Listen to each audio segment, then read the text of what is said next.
তিনিচুকীয়া আৰু ডিব্ৰুগড় জিলাত অব্যাহত আছে গছতলৰ বিহু। মটক জনগোষ্ঠীৰ লোকসকলে গছতলৰ বিহু আয়োজন কৰি ধৰি ৰাখিছে সাতামপুৰুষীয়া পৰম্পৰা। গাঁৱে গাঁৱে জনগোষ্ঠীয় পোছাক পৰিধান কৰি বিহুত মতলীয়া হ'ল মটক জনগোষ্ঠীৰ ডেকা গাভৰুসকল। বিভিন্ন প্ৰান্তৰ পৰা আহি ডেকাসকলে গছতলৰ বিহুত নাচনীক নচুওৱাৰ পৰম্পৰা অব্যাহত ৰাখিছে মটক জনগোষ্ঠীৰ লোকসকলে। আমাক এই গছতলৰ বিহুৰ কিছু পৰিৱেশ দেখুৱাব বিশ্বজিৎ ফুকনে।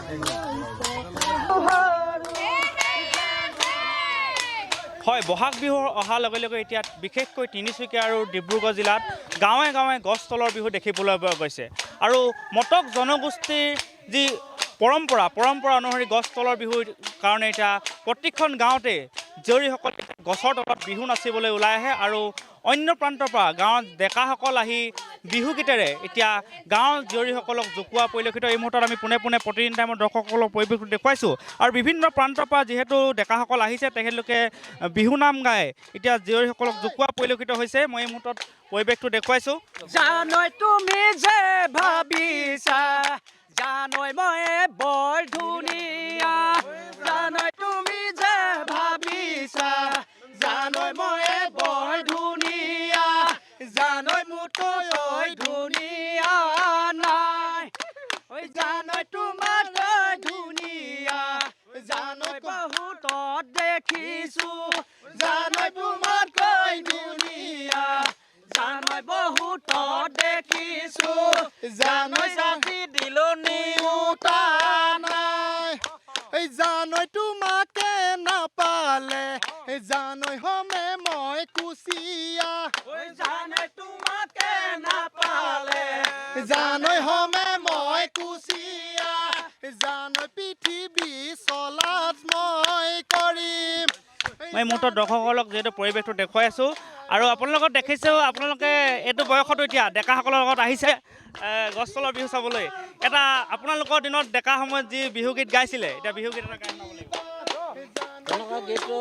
কলমৰ নিপ নহ'লে লিখিনো ভাল নালাগে, কলমৰ নিপ নহ'লে লিখিনো ভাল নালাগে, যিমানে হৈছিয়াহি, যিমানে হৈছিয়াহি থাকক, ঐ ভাল পোৱা ঐ নহ'লে ডেকা জীৱন নজমে, ভাল পোৱা ঐ নহ'লে ডেকাৰ জীৱন নজমে, যিমানে ঐ ধন টকা থাকক খেৰ ৰহিলা, যিমানে ঐ ধন টকা থাকক।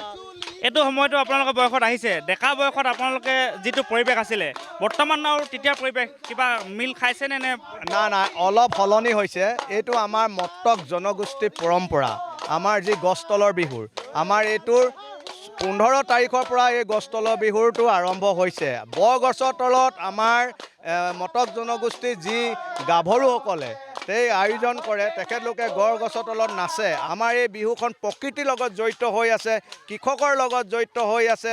এনেকুৱা আমাৰ যি গাঁৱৰ ডেকা গাভৰুৰ লগত আমাৰ বিহু এই সম্পৰ্ক হৈ আছে। আমাৰ কিন্তু এতিয়া আমি এই বিহুখন খুব আমাৰ যুগত মোবাইল ফোন নাছিলে, কাৰণ এই এনেকুৱা গছতলৰ বিহুৰ পৰাই মটক জনগোষ্ঠী এনেকুৱা গছতলৰ বিহুৰ পৰাই ডেকা জীয়ৰী বিয়া হৈ যোৱা দেখিছোঁ।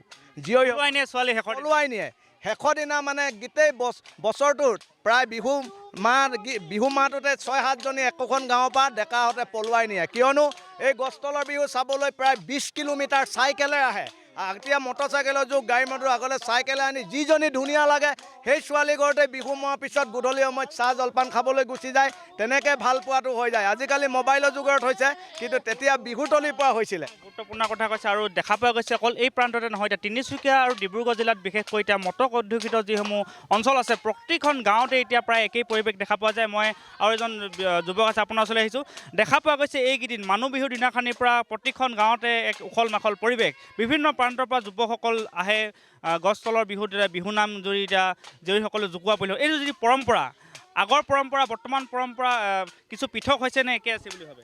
আচলতে পৰম্পৰা ধৰি ৰখাটো আমাৰ প্ৰতিজন অসমীয়াৰ যুৱক বা যুৱতীসকলৰ আমাৰ কৰ্তব্য। গতিকে মটক জনগোষ্ঠীৰ কোনো অন্যতম নহয়। মটক জনগোষ্ঠীৰ ৰাইজে যে কৃষি কৰ্মৰ লগত জড়িত হোৱাৰ আগমুহূৰ্তত এই বিহু পালন কৰে। গৰু বিহুক গৰু গা ধুৱাই নাঙল ধুৱলি সকলো সেৱা সৎকাৰ কৰাৰ পাছত মানুহ বিহুৰ দিনাখনৰ পৰা গছৰ তলত বিহু মৰাৰ যি পৰম্পৰা, অতীজৰ পৰা যি পৰম্পৰা চলিছে সেই একেই পৰম্পৰা আজিও আমি পৰিলক্ষিত হৈছোঁ। গতিকে আমাৰ মটক জনগোষ্ঠীৰ প্ৰতিখন গাঁও প্ৰতিটো অঞ্চললৈ যেতিয়া আপোনালোকে যাব, ঠিক এনেধৰণেই আপোনালোকে গছৰ তলত বিহু মৰা পৰিলক্ষিত হ'ব। প্ৰায় 11 দিন 13 দিন 15 দিনলৈকে আমাৰ বিহু হয়। বিহু সামৰা বিহু উৰুৱাৰ যি পৰ্ব, এই বিহু উৰুৱাৰ পৰ্বৰ পাছতে তেওঁলোকে কৃষি কৰ্মৰ লগত জড়িত হ'বৰ বাবে নিজ নিজ কৰ্মত ব্যস্ত হৈ যায়। গতিকে আমি এটা কথা এই আপোনাৰ আপুনি যি কৈছে যে আমি এটা কথা ক'ব পাৰোঁ যে আমাৰ যি পৰম্পৰা কৃষ্টি সংস্কৃতি ধৰি ৰখাৰ যি বৈশিষ্ট্য, এই বৈশিষ্ট্যসমূহ ধৰি ৰখাৰ দায়িত্ব আমাৰ নিজৰ।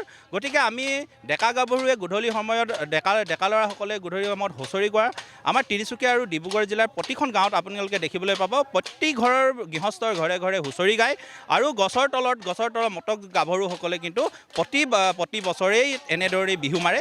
তাৰে এক নিদৰ্শন এয়া। হয়, এই মুহূৰ্তত আমি পৰিৱেশটো দেখুৱাইছোঁ দৰ্শকসকলক আৰু এনেদৰে এতিয়া দেখা পোৱা গৈছে উজনি অসমত বিশ্বজিৎ ফুকন আপোনাক এই মুহূৰ্তত ধন্যবাদ জ্ঞাপন কৰিছোঁ।